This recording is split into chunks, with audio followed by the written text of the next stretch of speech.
properly. There There you we go. Should work now. Well, welcome. I am so honored to be here with two of my favorite people, Louis Herms and Katie Raine. And we're coming from both coasts, the East Coast, the West Coast, and the Rocky Mountains in between.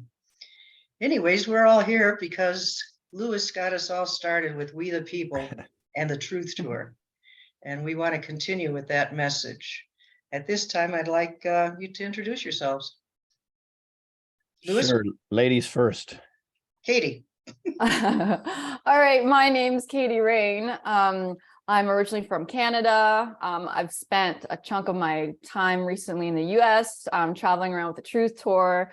Thanks to Louis, he's amazing for organizing and gathering We the People all together in one location throughout, what was it, 22 stops in 30 days or so. We did 2 tours, one in July and then another one just recently in the past month. So I met a lot of beautiful souls on the tour, and putting our minds together to find solutions in the times that we are in right now in the liberation of humanity.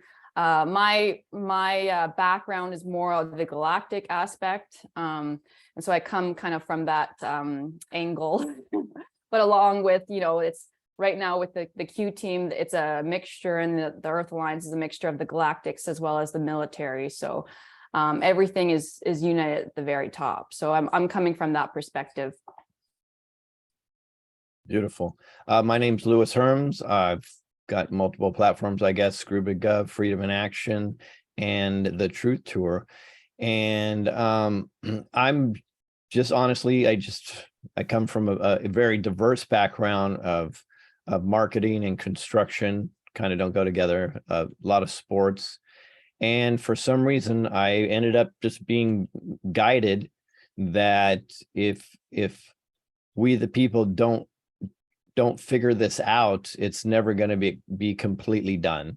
And so I got activated to start working in this genre, we would say, in the truth movement. And then from there, it's been interesting, and I kind of had an epiphany in the last few days, which we can talk about. And by the way, it's lovely to be here with both of you. I admire both of you very, very much. And I have a surprise for you. And the feeling is mutual, Louis. And I'm Michelle, and I'm a jack of all trades, master of none. But I was drawn to Louis's Truth Tours because, yes, we need to speak out about the truth. And there are so many different truths. But the one thing that Louis brought out that really stands out is we the people. And we the people have to unite, and we have to stay behind the one truth. Now, the one thing we do know is that the White Hats and the Alliance have been working very diligently for us, and they're accomplishing a lot in the background. But we got the little minions that are still nipping at our feet that we have to put down. But the one thing that we do need to do is unite just for the truth. And there's a lot of truthers, but we're too scattered. We need to bring us all together and put out that one truth. Yeah, I would agree. I think it's very important. Probably the easiest way to do that is first find common ground. So, and what do we want to accomplish? Everybody wants to take down the cabal. So we have that in common. We want an amazing, spiritually free world for ourselves almost immediately. We want our own individual sovereignty without people compressing us and acting like we're slaves or in servitude. So we agree with all of that. I would hope also that we would agree that the damage that goes to children and humans being trafficked needs to be eliminated now. So what we should do is take our common bonds and put any differences that we have and put those on the shelf, right? And that's what we should focus on. The only way to do that is to remove ego from the equation. Now, I understand, because I get some mentoring from Carol Maureen Friesen. She's like, ego's not such a bad thing, but I think that everybody understands what I mean when I say the ego. I'm talking about that selfish, narcissistic ego, where that's where you put that above all else. And if we can remove that from the equation and think about we the people, through God or whatever spirit that they work through, that is the key, in my opinion. I think you're right on, Louis. The other thing is, I think that is a real common truth that we can get behind, because nobody in their right mind wants to see children suffering. And we don't have a future without the children. And the No. more they're eliminating, and now in our paper last week, they were threatening at Thanksgiving, you better get all your kids vaccinated with the flu vaccine and the new COVID variant. It's ridiculous. I'm in an 85% state of unrealistic expectations, because these people are just going down the wrong side. Mhm. And then, we know all of the horrific horrors that are happening with the children, but the majority of people don't. They are not seeing it. And that's one thing that we, as truthers, could all unite behind and put that message out to, let's save the children, let's help the children. They're our Yeah. future. Yeah. Well, they certainly did a good job building their platforms with that message. So why abandon it? Yeah. You know? Oh, there I go, calling out truthers again. Sorry. What's the surprise, Louis? Fill us in. You're waiting for the surprise. Oh, gotta go. So you and I had a conversation about how my belief is that we need to connect more with the indigenous people. Yeah. And I sincerely believe that indigenous people have been targeted, absolutely targeted. And I'll flat out say it. I said it publicly 2 days ago by the CIA, that this is a target of theirs. And my belief system is they're so spiritually connected and have so much information from, we can call it God, Mother Gaia, whatever. I'm not going to dispute that. That's not my forte, but I will say whatever it is, they have amazing spiritual connections, and they know things that really could help us. They also have an incredible high discernment that, I'm sorry, most white people don't have naturally. So maybe it has something to do with the melanin. I don't know. I really don't know what it is, but they're connected to, they're grounded. Let's just put it that way.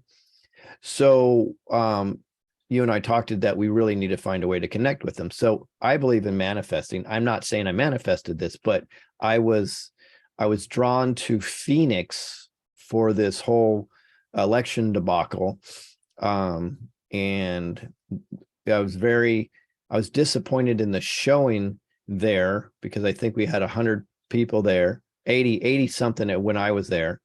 I was happy because there was people that were involved in my platform, Screw Big Gov. There was on and off 20 to 25 of the people that were there were just from that alone. So that was cool, because at least they want to make a difference. So, but what was very interesting is the day before, so I flew in on Saturday evening, and I guess on Saturday, the Phoenix police, or I'm not quite sure what they call them over there. It could be some form of a SWAT team, so I don't want to misquote, but they called one of the organizers of the event and said, you have a bunch of Native Americans heading this way and they're part of Antifa, get out of there. This is the message they said to the organizer. And so unfortunately, a lot of people ran from what I was and scooted out, left some of their belongings behind, and just left that protest. And they were talking about the election fraud. By the way, guys, it's fraud, if anybody wants to know. So what happened is a couple people, I believe it was, I think Joel Oatman, I believe David Clement was doing something. And I know Michelle, somebody I was talking to, actually engaged with the Native Americans.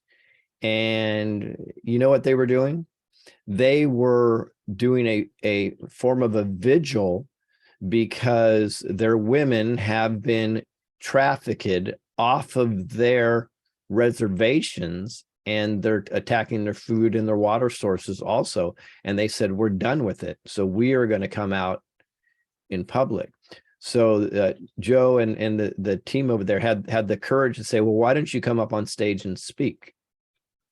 And they came up on Saturday, which is amazing, and really became part of the event. I was not there, but Sunday I was there. And the leader, his name is Longhair, came back on Sunday with a few other people, by the way, from other, I don't know if you call them tribes still. I'm very naive to this, but let's say from other tribes. But he was kind of a leader of, it seemed like maybe 5 out of the 22 that are in Arizona. And he spoke openly about this stuff, which is a direct connection to what we're dealing with, right? And there was a marriage there that I saw that was absolutely beautiful. And now through other people, I can get a hold of long hair anytime. I gave all of them hugs and said, brother, we're with you. And that's very, very important to our journey here in the future. So I wanted to break that information to both of you, because I know we've had conversations and that's deep into your hearts. Wow, that's amazing. Yeah, you guys had said something really important. I watched that interview with Derek and Scott and Joe, and then you came on at the very last minute. And I liked how you guys brought up that, this is not just an American, United States thing. It's a global, it's the Earth Alliance, it's all encompassing. And one thing I know with the indigenous tribes is that they are all interconnected on a global level. Like they've been having councils of elders for like many, many years. And they all follow natural law, so they can really see eye to eye with each other. And I personally believe they are going to be like the ones who are genetically and culturally still connected to the land will be the spiritual leaders moving forward. Mm-hmm. And we have to. I've had these visions like reoccurring for the past maybe 2-3 years now of the gathering. So basically there was one of the largest gatherings of indigenous people recently in the US in 2016 called at Standing Rock. And that was in protest for the South Dakota pipeline. And the thing is with the indigenous people, they are contracted with God, creator, higher source, whatever you want to call that thing, to protect. It's in their DNA to protect the land, no matter what. Doesn't matter what geopolitics, what's happening. They're here to protect the water sources, protect the land, the rocks, the earth, the sky, everything. And so, especially in the younger generations, this is coming out like as they, a lot of these younger the souls that are reincarnating now into the younger generations, they're higher density beings. So they're even more in tune with this. So what has happened in the last few years, not only in the last few years, actually, they've been fighting for sovereignty since day one, where, a lot of the patriots are still kind of just only woke up maybe like 2-3 years ago since the pandemic, that was a trigger effect. As soon as everyone got more uncomfortable, But with the indigenous, they've been fighting since like colonialization 200 years ago, since the beginning of the United States and Canada. So there's been a group, a momentum forming prior to the pandemic of water protectors. It's a movement of water protectors and earth-based warriors. So it's mostly of younger men and women who have been coming together with allies, who are not quite part of the tribe, but who are, follow the same values and ethic system. But they've been, standing up in peaceful protests against tyranny, against government, against the corporate structure, to protect certain areas. And there's been ongoing arrests happening and stuff with the water protectors. And so Wet'suwet'en was one example of that up in Canada right before the pandemic. And then the pandemic kind of shut everything down. Unfortunately, many of the tribal people, because of trauma-based mind control, they were listening to what was going on, and not really seeing the smoke screen, like what the truth behind the curtain, like that the patriots were awake to.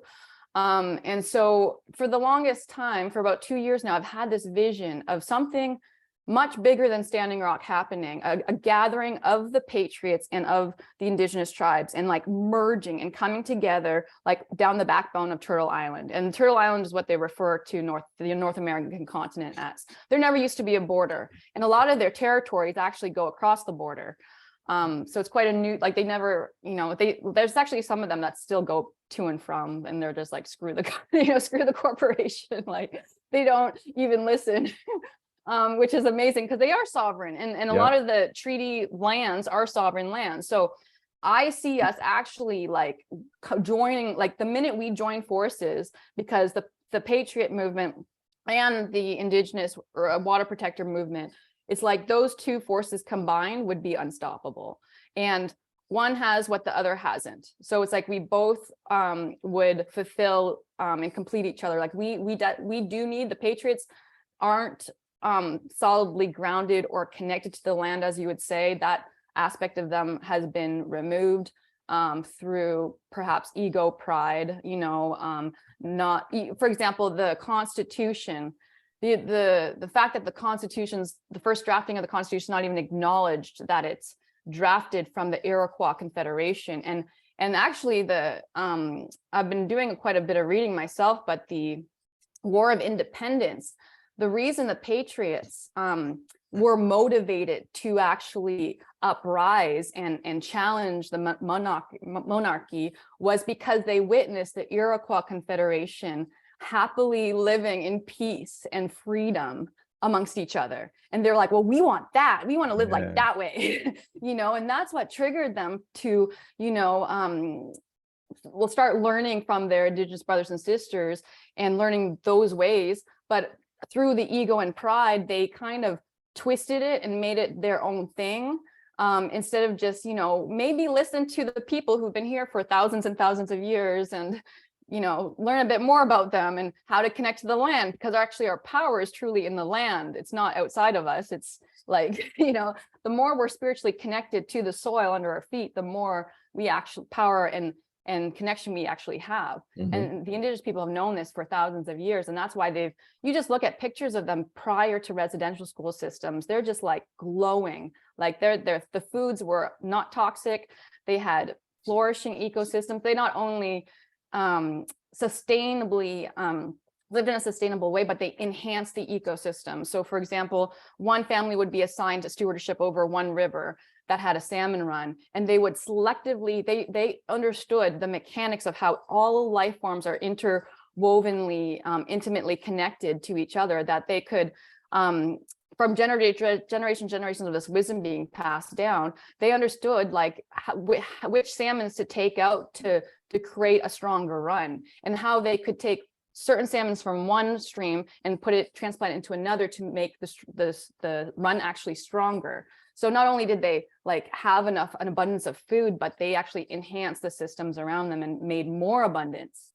And so these are like, you know, look at Avatar. Avatar is coming out. I don't think it's no coincidence. I think it's a white hat disclosure. There's codes in those movies that connect to all of this. And just in the trailer, I could tell.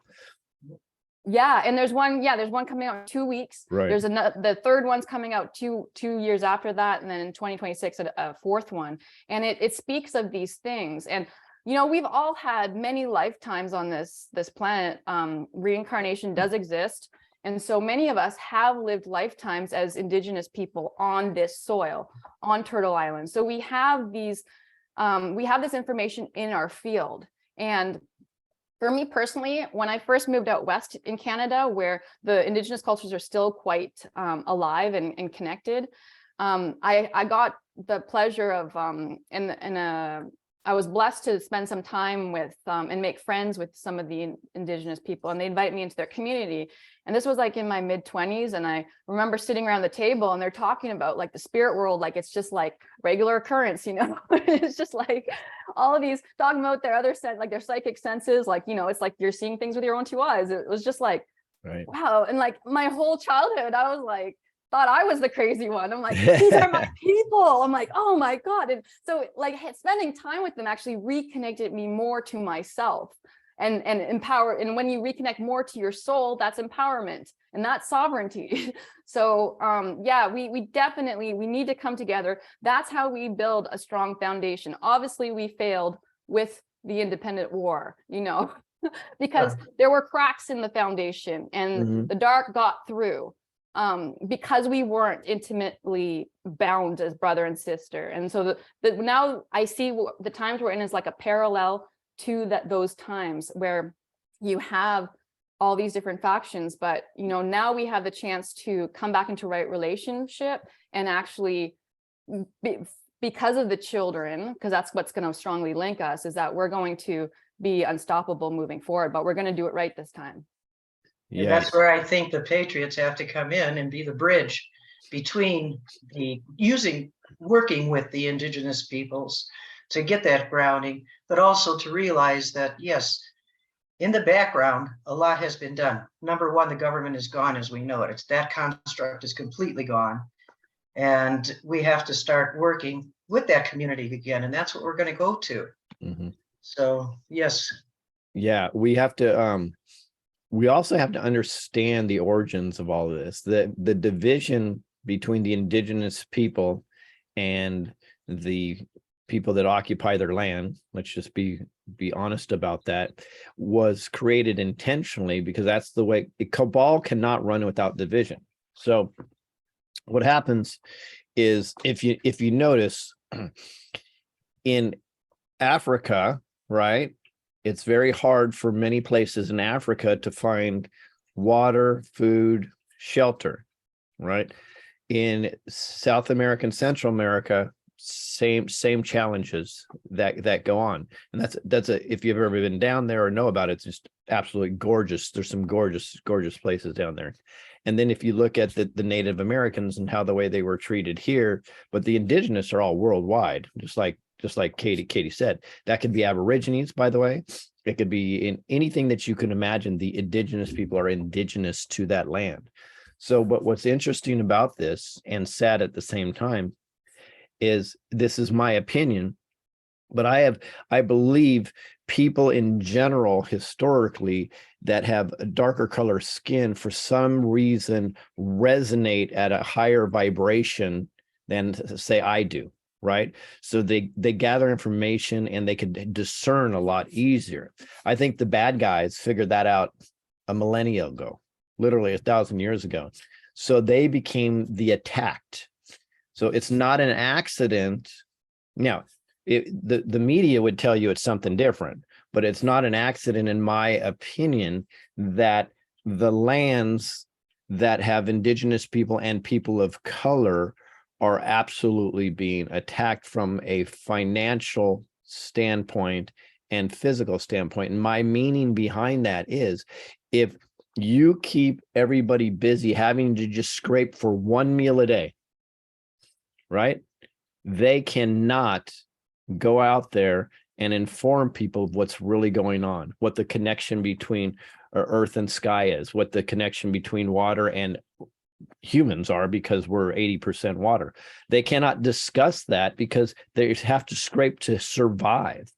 This has all been done intentionally. Let's not fool ourselves. This is not an accident. I can tell you, just based on research, if you look at old mapping, Africa used to have a lot of greenery on Africa. I believe they went the term scorched earth. I think if we look at the origins of that, scorched earth probably had something to do with Africa.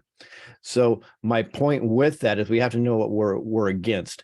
When we can find the values, like Katie said, that we resonate together with, we can marry this relationship and we can really move forward. And it's unstoppable. It's unstoppable. So Katie's right. When the Patriots realize the value that the indigenous people have, and the indigenous people realize the value that the Patriots have, let's find what our symbiosis is, move together, and it is absolutely beautiful. I've already seen this. Katie and I talked about this before. We know it's coming together. I don't know when. I hope to be a conduit of that. If I'm not, I'll be a follower. I'm cool. Whatever it is. But it absolutely is happening, and I saw it firsthand over the weekend, and I was a bystander. I was not the conduit, but I was happy just to be there, to be part of it. It was amazing to see. Now, I will say, and this is a forewarning for anybody out there that's working in this, there are very evil indigenous people also, because they are on the payroll of the man, of the government. Just so you're very, very clear. And this we have to know this. And we know it's happening in Arizona. There's a couple tribe leaders that suppress other wonderful indigenous people because they're constantly getting that money going over and over. And it's really kind of disgusting.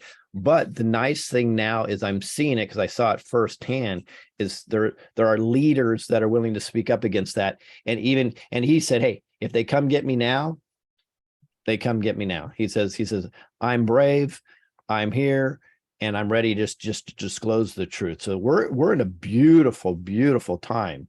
And I would say within months, not years, I think, Katie, that we'll be able to have that meeting that we're talking about. And I think it'll be huge. Oh yeah, definitely. And just the fact that, this whole empowerment movement with the stolen Indigenous women and children, like the red dress movement. I don't know if you've heard much about that, but in Canada, you see it everywhere. And same with the northern tribes in the US. And then just the revival and with the 900 or so children that were found buried in Kamloops, Canada, that sent a whole other uprising. That was right before the pandemic. So, Yep. there is momentum to this, and we just got to kickstart it again because it's going to encompass everyone this time. Well, I think we have to lead it. You know why? Because we have the resources to do that. We have the platforms to bring people to the table, because I really believe, and you guys could correct me if I'm wrong, because you're a lot more in touch than this. I believe the Indigenous people will willingly come out if they know the open arms of the Patriots are there to welcome them. I think the pushback is going to be more on the Patriot side. So I think with our platforms, that's where we can really make a difference and get the Patriots to say, come on, let's do this. Because I really believe that the Indigenous people will open arms. They're like, hey, we're just waiting to be accepted, right? We've been shunned, pushed back, suppressed for so many years. If you're willing to hear us, and I think we can do it. I envision just an absolute meeting. I'm going to say it right here. Sorry, Michael Jaco, but I know you're connected to the Native Americans. We've had talks about this. So when that event comes together, you're going to be part of it. Oh, by the way, I'll be seeing him in about 15 minutes. Okay. I'm actually going to be seeing Tracy later this evening. That's funny. Yeah, I won't see him, but I'm going to be on his show in about a half hour. But it's the continuation going, right? Yeah, but so I'll bring this up to him also, and I think he would like it. He's got a very strong connection with his teachings were directly from Native Americans. So. Well, the one thing we have to realize too is that we all have the power within us, and we have to quit ceding it, but we have to let everyone else realize that they have the power within them. Mm-hmm. And that's the one bridge that we can bring together between the Indigenous, between the Patriots, but to have that one message that, yes, we've got the power to make the changes, we've got the power, but we have to do it united with that common goal. What a beautiful world we're creating, right? Yeah. It really is amazing. It is, yeah. And then I have this one group of Lakota warriors that I'm in touch with, and they are working with the Horse Nation out of Red Lake, Minnesota, and they have literally horses on call and warriors to go to certain areas. Like there's an ancient forest in Georgia, the state of Georgia, that they're camped out at right now. So and standing in solidarity, but they're going to be bringing the horses into all of these locations. So I just see, like, if we were to bring them, invite them in and come back into slowly come back into right relation, and we support them at their events, boots on the ground, they're going to be coming our way as well. So Absolutely. It's just that's instantly going to create a huge bond. I'm in. Yeah, for sure. I'm glad you mentioned horses. I think people need to learn more. I'm learning right now that horses and trees are one of the biggest sources of healing and learning, and I'm just starting to figure that out. And I'm an old man. Now, we used to do a lot of equine therapy with the what they call handicapped, both physically and mentally. And the horses, you could just see immediately when the person would get in contact with the horse, how soothing it was and how healing it was to that person. It changed them completely. Well, absolutely. It's funny you'd say that. So when I was 19, I did some equine therapy with people that had MS. and watching the changes the second they got near that beautiful animal was amazing. And the animal communicated. So I can tell you, when I would be walking up the horse, some of these horses were very spirited with me, right? And they're like moving around. And as soon as one of these beautiful souls with MS came near, they bowed their head. They were calm. They like if I try to mount the horse, I can mount it, but they'd move around a little bit. Not with these people. When we're starting to put them up, they didn't budge. So they know. The horses absolutely know. In fact, I felt like they were telling me, hey, I don't want you on me. Get away. I want to work with these people. So it's very interesting. Yeah. Awesome. And I didn't know, by the way, at 19, I didn't have a clue how amazing that was. I have to reflect now back almost 40 years to go, oh, that's what was going on. It's amazing how things that occurred in our past all of a sudden are becoming relevant today that we just disregarded. Yep. Yeah, there's actually a story connected to the northern tribes and their relation with the horses. So they call the horse their relative. And when the colonists were coming in and basically doing massive roundups and genocide of the people, any redskin they find, they would shoot.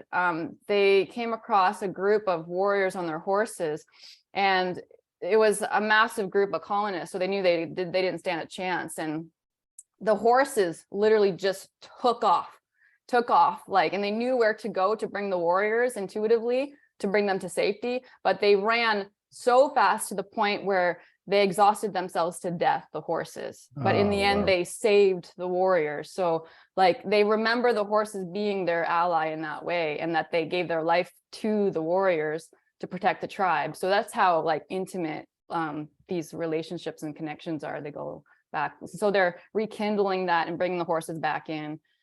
So again, it's a parallel to what happened. Like, we're all living through it again. It's amazing. And the spirit tells us the truth, and it's coming right through us, through all the animals, through all of us. Yeah, it is. It absolutely is. Wow, I like the direction we naturally went with this conversation. Yeah, I just wanted to touch on too as well, you're talking about the inner infiltration of the tribes. So that was systematically programmed into the tribes by the dark faction. So what they did when they rounded up the kids into the genocidal residential institutions, they would systematically pin brothers against brothers. So they would find a kid who would be like the teacher's pet, kind of like that kind of psychology, and would be able to bend and to the point where their spirit would go against their brother. So these kids, they would choose to be basically the authoritative figure. They'd give them clubs, and they'd be like, okay, if you find that your brother's speaking their native language, then you beat them, and we'll reward you for that. And so these kids who were given the clubs to beat their brothers, the teacher's pets, these were the ones that would grow up and become the elected chiefs, the government, the ones who got everything handed to them.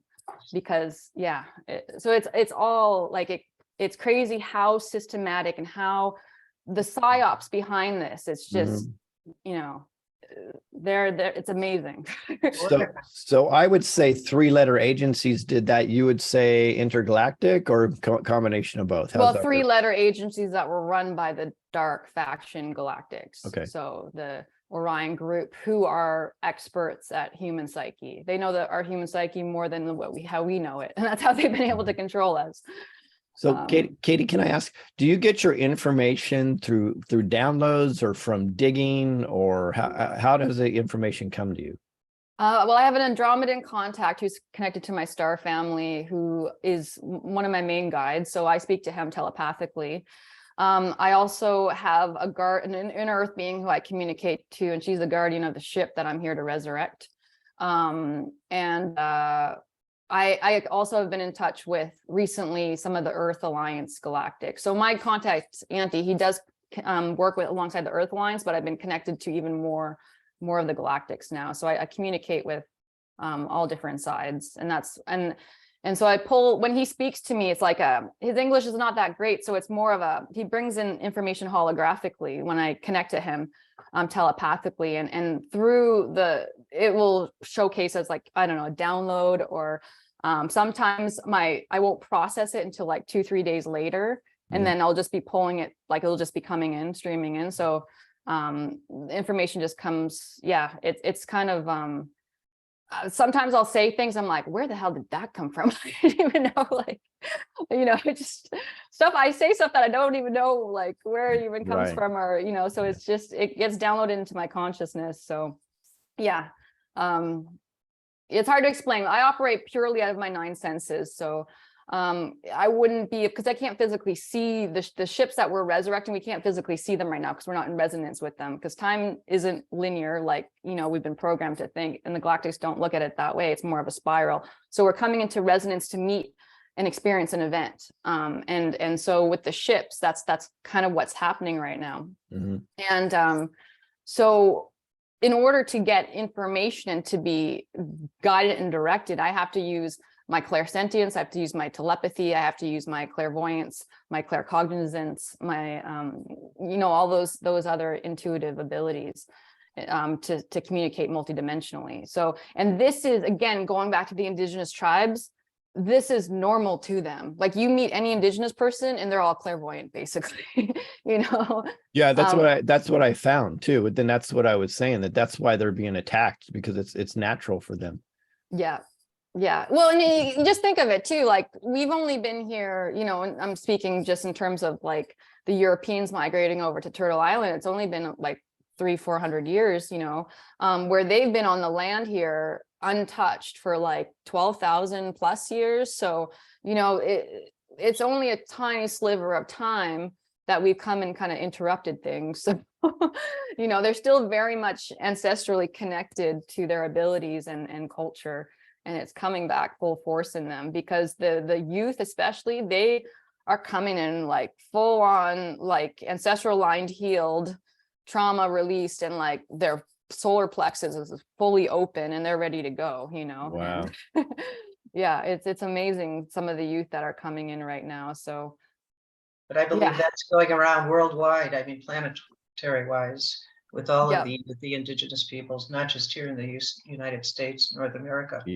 Yeah, I agree. Everything's connected. Michelle, I know this is your show, but I have to ask, can you talk about your background? Because my background, you and I had a beautiful conversation before. I think it's really cool. My background is, like I said, I'm a jack of all trades, master of none. I've done everything. I grew up in the restaurant business, been waitress, bartender, teacher, taught math, taught Spanish, done voiceovers, you name it, car salesman, right, adventurer. How about culturally? Culturally, I'm Romanian. I'm 100% Romanian. Yeah, I thought that was very, very cool. So yes, and I'm very tied. I'm being called to that area. There's also a Stargate in Bucegi, Romania, that was activated when the Stargate in Iraq, in Baghdad, was attacked. So I am called to that area. I know my dad's lineage was that of the Dacha, which are directly related to the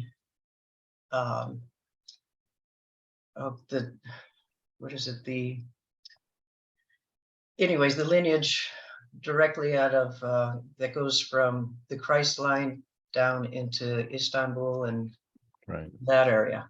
Wow. So yeah, I've got a lot of cultural sense in there. I've been told that I've been every indigenous elder around the world. That's what I've been. That's what I was waiting for. Okay. Yes. And yes, I've had many wonderful experiences. When I went to South America, I've met the shamans there. I was taken directly after going to Machu Picchu. I had spoken with the grandson of an Inca shaman. And that was really a wonderful experience, because he said, if you think Machu Picchu is cool, let's go to Choqquequirao. And this is before that came on the map. So the two of us took a horse and went camping, and the only people we saw were the farmers that were actually on the Inca Trail there. but his lineage and being a grandson of a shaman, an Inca shaman, we did a number of ceremonies along the way, and it was very enlightening. But then I got to the jungle and I met a shaman there, and he said, come on, I'm going to take you. And I walked away. And when I was in Canyon de Chelly again, I met the medicine man there, spent a week in Canyon de Chelly with them. So it seems like I'm always being affiliated with the indigenous peoples, So and learning a lot spiritually. Pardon? can you spell Chochechirao for us? So take it out. CHOQUEK I asked ROA. I ask because it's amazing the way these things work. I was in a conversation with somebody yesterday, right? And they're asking me to check some things out. Uh-huh. We're in that genre right now, just out of the blue. They're like, Lewis, you need to look into this. And they're two whiteys, just like me. Well, it's funny. They're like, you got to look into this. So it's just amazing. Everything is connected. And this is what I want people to grasp. There's an energy line that runs through all of us, right? If we choose to accept it. And this is I'm talking about 3D guy right here, right? You guys are on a whole nother level. So but there's an energy line that runs through us all if we choose to be part of it. And it's just absolutely incredible. I see the symbiosis, and I can do a post on my Telegram channel today, right? And then if I do some research, I'm going to find out that somebody else made virtually the same post on the other side of the world, could be 5 minutes before me. So I couldn't take credit for it, right? It's just amazing. It's in 3D land, we would call it the 100 monkey effect, right? I know it's a lot bigger than that spiritually. Well, the synchronicities are just amazing. And Lewis, we wouldn't be here if it weren't for you. I mean, I met Katie. Well, I guess I met you through the Hunas, but I met Nick through you with the Truth Tour, and all the wonderful people that we've met. And we're all branching off now and going in our own directions, but we're taking that same message. And it's because you brought the truth to us all, and you called us all, and you said, we the people. And it's true. We the people have to start spewing the truth and getting rid of all of these minutia things that don't matter to us anymore. I mean, the government is gone as we know it. Right. So let's work on building a community process where we all prosper. Exactly. And we all have more humanity with one another. Exactly. And I have to leave in a couple of minutes, but I want to leave you with this. First, thank you, both of you, just for inviting me on here, because this is a whole nother side that needs to be explored. I mean, like I'll be working on documentaries on human trafficking and some really deep, dark stuff. And it's fun for me to get into this realm here and there. And I am the 3D boy, so I understand that, but it's, I'm very so open to where we're going. So I hope to be a bridge, you know what I mean? But that being said, so we are in an absolutely incredible time. And I had an epiphany, and I told you this offline a little bit. So what happened is I've been talking about it's we the people for a long, long time. I'm now under the conclusion, and I'm about 100% there. I'm really right there, that yes, we have, as Katie says, the Alliance and the White Hats are doing all their work, right? I believe, though, the timeline, and I'm not talking about a specific timeline, but I'm talking about the timetable of how long this is going to take, is 100% up to we the people. Mhm. So the more we engage, when the let's call it the Alliance or the White Hats, whatever, they see we're to that point that we need to be, then we make it. And so I really believe that if people are upset on how long things are taking, look in the mirror. And I'm not judging anybody. I have to look in the mirror myself. And we need to look in the mirror and say, we, the people, are what's controlling this timetable. So the more we get activated and say, in this case, connect with the indigenous people, or the more I can get the information out about human trafficking and calling out some very high-powered people, we're going to find out in the near future, very near future. More that we can do that, and everybody's getting on that same page into this warrior mentality, and that doesn't mean going out there and physically fighting, it just means the information warrior mentality. If we can be those information warriors, let's say that the timetable right now is 4 or 5 years before we're really to where we want to be. Maybe we can compress that to 2 years, a year, or maybe 6 months. Just the more people we can get activated to work on this. So in regards to that, if I could promote the Truth Tour 3 real quick. This one's going to be a little bit different. We're doing a Truth Tour 3. It's actually called Freedom in Action on purpose, because the first Truth Tour, which was amazing, we put our ear to the people, and we said, and had conversations, said, what are you looking for? And they thought, well, we really wish that you would go into cities other people won't go into. Okay, we answered the call. So we went into the cities, and that's why the second was called Truth Tour 2, Forbidden Cities. So we went to there, and they were very appreciative. So then we paid attention again. I didn't think I was doing a Truth Tour 3. I thought from now on it would be events, because I mean, emotionally and physically, it is so draining. People do not understand the work, and I'm not talking about me. I'm talking about my team. They are incredible. They work so damn hard, and it takes them months to recover after a Truth Tour. And that's no hyperbole. It takes months just to recover from these things. But then I was on the phone with one of our team members, Gina. We're talking, and it hit us, is what do we do? What were we listening to this time? What was going on? Well, you know what we were hearing?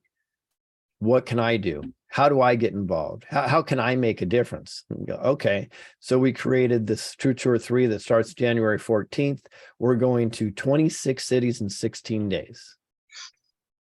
I mean, it is rigorous, but it will be worth it. It is all up the West Coast. Don't worry, guys. It has zero to do with the location, because what we're doing is we're putting a spin on this. This is not about a bunch of truthers showing up and making you feel good or giving you information. There will be truthers there, and they will give fantastic information, but it's primarily about learning, how do you step into your city council and get something done?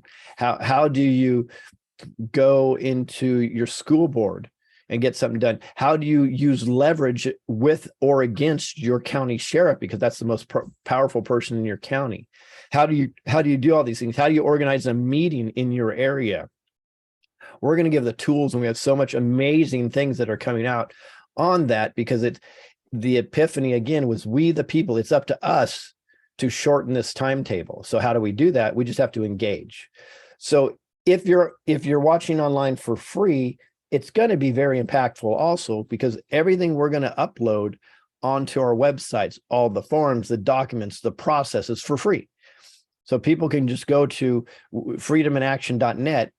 They can get great information there now, but in the future, when we upload it, so people don't feel like you're like left out because you're not on the West Coast. It's not about this. If anything, we're hoping that one person in every community worldwide steps up and takes this information and starts doing this locally. And we'll have free support. So we're not looking for any money for that, nothing whatsoever in regards to that, because we could activate everybody worldwide. We're done. It's over. The cabal cannot handle this type of action. They just can't handle it, but we also need to resonate at the highest possible level we can. And that's through belief, having fun, and manifesting our future. So I didn't mean to take up so much time on your wonderful show. I just had to run through quickly enough because I have another appointment right after this. Well, we appreciate you being here, Louis, and thank you for your insight and all that you contributed. And damn, I mean, like I said, if it wasn't for you with the Truth Tour to begin with, that gave we the people the platform, and it's a good starting point for us to jump from.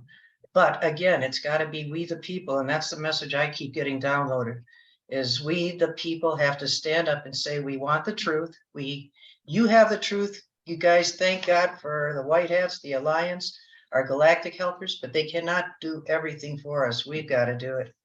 And we have to make that stand. Exactly right. So thank you. Thank you both.